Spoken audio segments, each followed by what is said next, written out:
Isa ito sa mga napakagandang nakita ko na portable stove. Bukod sa maliit pa siya, komportable ka pa kahit saan mo dalhin. At ang kagandahan pa nito, since na maliit lang yung burner natin, ito napakatipid sa gas. Katunayan, kapag gas yung gamit mo, abot ng 2 months depende sa paggamit. Ang kagandahan nito, dual ito. Mayroon siyang pang-butane at mayroon din siyang pang-gas. Kapag nasa outing kayo, pwede mo rin siya dalhin gamit yung butane natin. Kaya nagustuhan ko to siya kasi nga dual. Gaya sa akin, mahilig ako sa travel, kaya bumili na ako na kagaya nito, isa sa akin, isa rin sa bahay.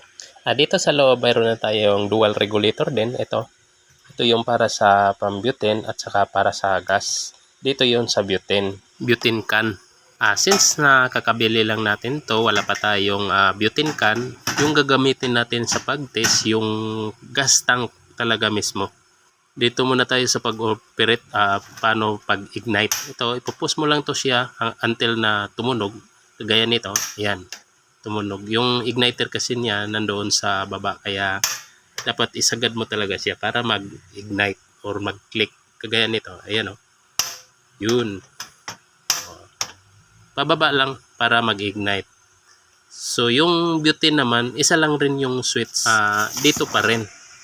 Dito pala sa regulator natin, kapag sinaksak mo dito yung hose, itong pang-butane natin, ito, yung switch niya, hindi mo na yan kailangang galawin pa. Kasi once na nakapasok na yung, or nakasaksak na yung hose natin dito, kusa na yung nag-a-adjust yung kanyang regulator. Kung pang-gas, gagaya nito, gas, so pang-gas lang talaga siya.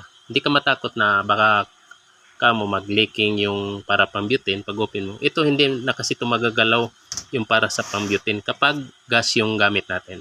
Ito, try nga natin. Open natin. Pag-post, pinakababa para mag-ignite.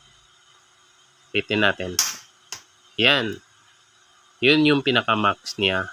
Ayan o. So, kayang-kaya na yan magluto ng kung ano-ano yung lulutuin mo. Yun yung pinaka-max niya eh.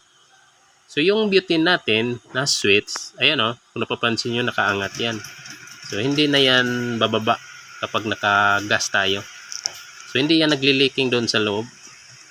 So, nakasit kasi tayo sa sa butane. So, ibig sabihin, yung butane natin na switch, ay hindi yan gagana.